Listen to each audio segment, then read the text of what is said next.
Ipokrito raw si Attorney Roque patungkol dyan sa drug test na yan. Bakit po? Panoorin nyo ito. Ipokrito ka, Attorney Roque. May panawagan po kasi si Senator Trillanes na kailan daw po kaya magpapadrug test ang mga Dutertes. Yun. Okay? Ito ngayon ang kumakalat na video.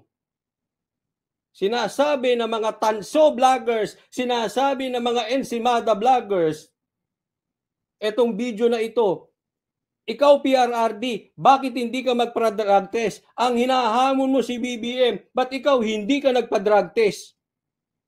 Magpa-drug test ka rin, Tatay Digong. Magpa-drug test ka rin, DDS shit. May ganun pa yung mga, magpa-drug test ka rin, Digong. Magpa-drug test ka rin, si Digong. Yan, ganyan-ganyan pa yung mga Kas Janet, di ba?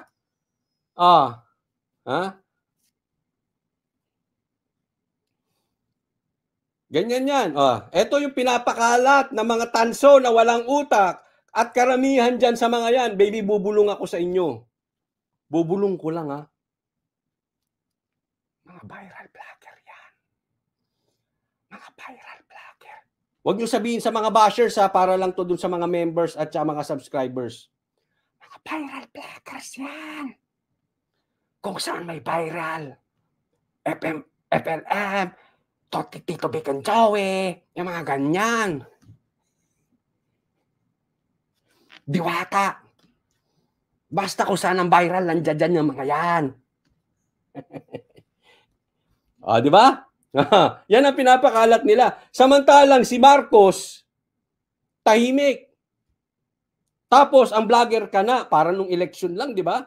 Tahimik si Marcos. Bayaran mo na yung estate tax mo! Sino sumasagot? Si Attorney Vic, di ba? Kampi pa siya nun kay Marcos, si AS Vic. Tapos ang bumabakbak yung mga vloggers niya, si Marcos mukhang kawawa. Mukhang anghel. Ngayon ganyan ang banat. Binabato ng drug test, drug test, drug test ka na. Uy, ganun.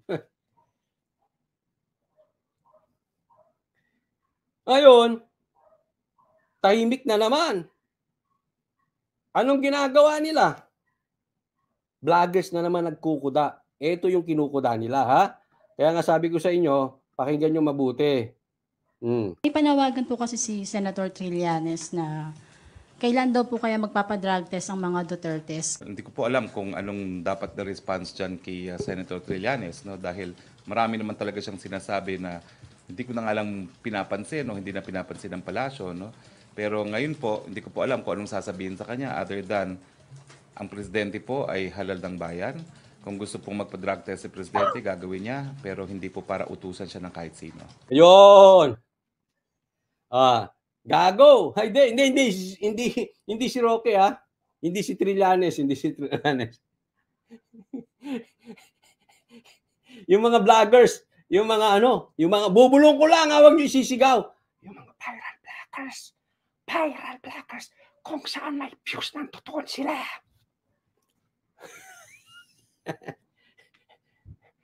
FLM, Tito Vic and Joey, Pastor, andyan sila. Tingnan mo to si Trillanes, nagtatawag ng drug test kay Tatay Digong. At itinanggi. Sinabi ni Attorney Roque, ito po ay halal ng tao. Bakit nyo utusan magpa-drug test? So yan ang sinatawag nila. Ito mga viral vloggers. Ito mga to, sinasabi, oy, ipokrito ka, Attorney Roque. Bakit ka nagtatawag ng drug test ngayon? Samantalang si Tatay Digong, nung hinihinga ng drug test, hindi mo pinadrug test. Tanga! Ang tinasabi kong tanga yung mga yung mga vloggers na yun. Alam mo bakit? Tatandaan po natin, sa pag-analyze ng isang bagay, okay? Ganito po yan, ha? Kahit saang bagay, pag nag-analyze ka, kailangan apple to apple. Ano ibig sabihin apple to apple? Kasi hindi mo pwede ipagkumpara ang apple sa orange. Bakit, coach? Pareha silang presidente.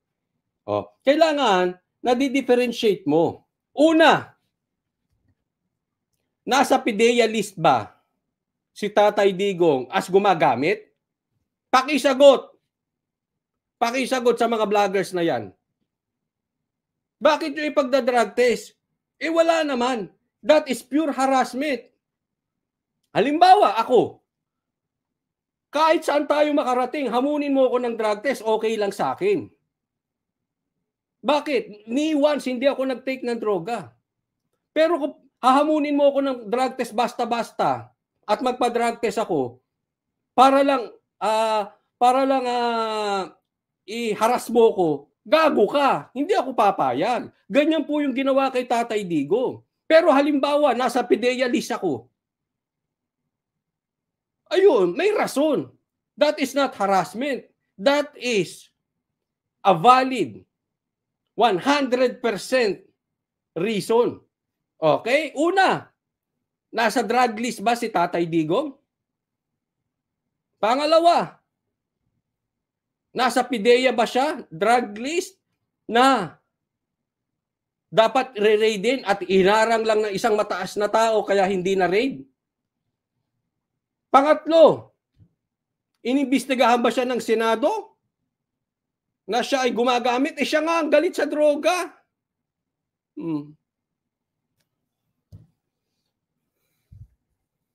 Di ba?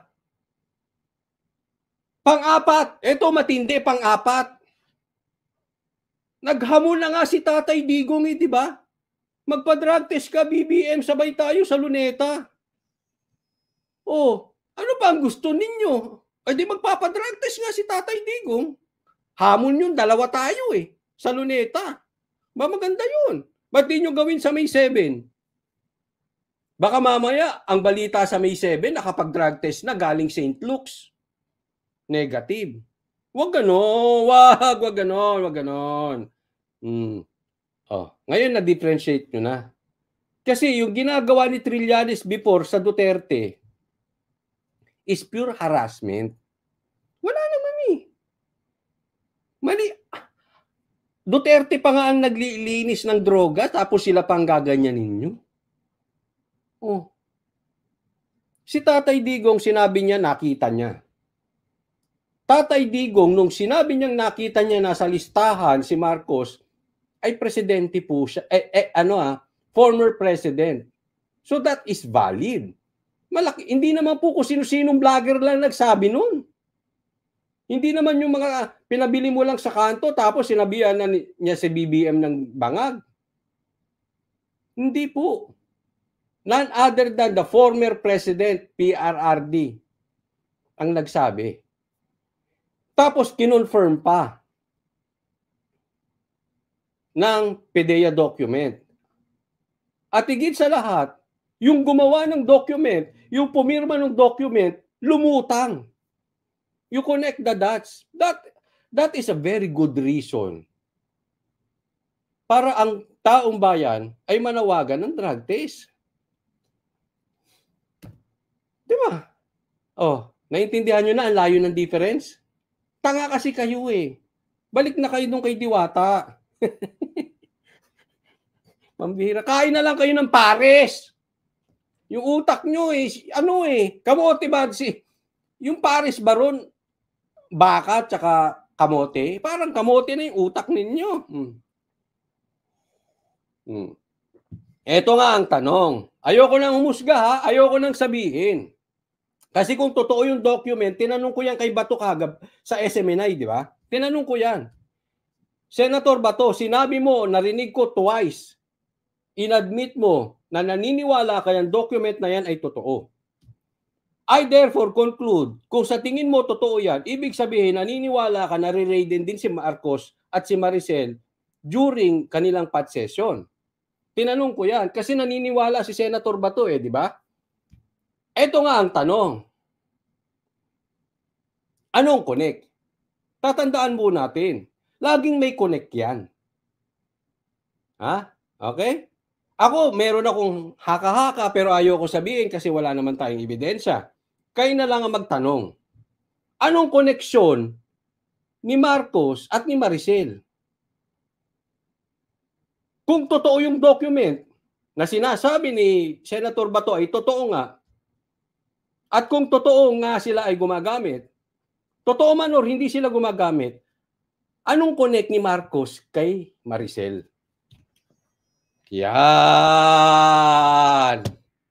Ayan yon. Di ba? Yan ang dapat sagutin mo, 8-minute vlogger. Ikaw, Raptor vlogger, yan ang sagutin mo. Ask intelligent questions so you will get intelligent answer. Kung ganyan yung mga tanungan mo, ikaw 8-minute vlogger, ikaw Diwata vlogger, ikaw Raptor vlogger, wala patutunguhan yan. Alam nyo ba? Alam nyo? Anong koneksyon ng dalawa? Ako hindi ko alam. Hindi ko alam. Napapaisip lang ako. Ayoko nga banggitin yan si Maricel. Isipin mo, sinagot sa amin ni Batuyan, nag-viral na nga yan. Pupunta si Maricel, di ko binalita. Kaya lang nag-viral na eh. Sa Banateros niya mismo sinagot yan, magpupunta. Alam nyo. Anong connection ng dalawa? May nakita ako. Sa manonood ng replay, lagay nyo. Hindi ko alam. Hindi ko alam, napapaisip ako eh. Sabi, Coach Oli, tanga ka talaga. Pagdating sa artista, wala kang alam. Kahapon, hindi ako makakomento doon kay Bong Navarro, hindi ko alam. Wala akong alam sa artista. Sila, ang dami nilang alam, pinag-uusapan pa, sayang, si ganito. Kasi ganito yan. Ambassador. Sabi, wala akong alam, sabi ko. Wala akong alam sa artista. Okay na, umalam yan. Paragay ko, alam nyo na eh. Sinasagot nyo na sa comment section. Ayoko magkomentaryo patungkol dyan kasi wala akong alam sa artista. Iniwasan ko yung mga artista na yan. Simpleng buhay lang ako. Kayo na magkomentaryo. Sa manunood ng replay, lagay nyo rin, ha? Bakit? Tawagan po kasi si Senator Trillanes na kailan daw po kaya magpapadrug test ang mga Dutertes? Hindi ko po alam kung anong dapat na response dyan kay Senator Trillanes, no? Dahil marami naman talaga siyang sinasabi na hindi ko na nga lang pinapansin o hindi na pinapansin ng palasyo, no? Pero ngayon po, hindi ko po alam kung anong sasabihin sa kanya other than ang presidente po ay halal ng bayan. Kung gusto pong magpa-drug test si presidente, gagawin niya, pero hindi po para utusan siya ng kahit sino. Yan, okay? So, total pinapakalat na ng mga viral vloggers. Pakalat ko na rin at sinagot ko. Kaya yung sinasabi nila na ipokrito to si Atty. Roque, I don't think so. Kasi ang layo na, marami pong pagkakaiba eh. Tsaka isipin mo, ang nananawagan ngayon ay taong bayan na po. Palagay ko mga 31 million yun. Natandaan nyo yung mga nananawagan ngayon na dati ay gusto sa Uniteam, sila din yung mga members before na DDS, na even before the election, DDS yan, sinuporta.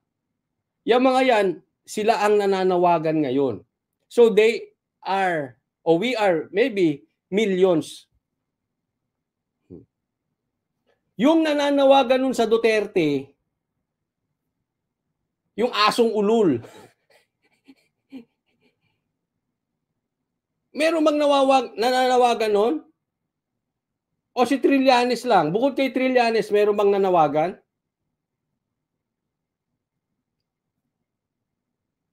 Wala naman nagsusumigaw na damdamin before eh.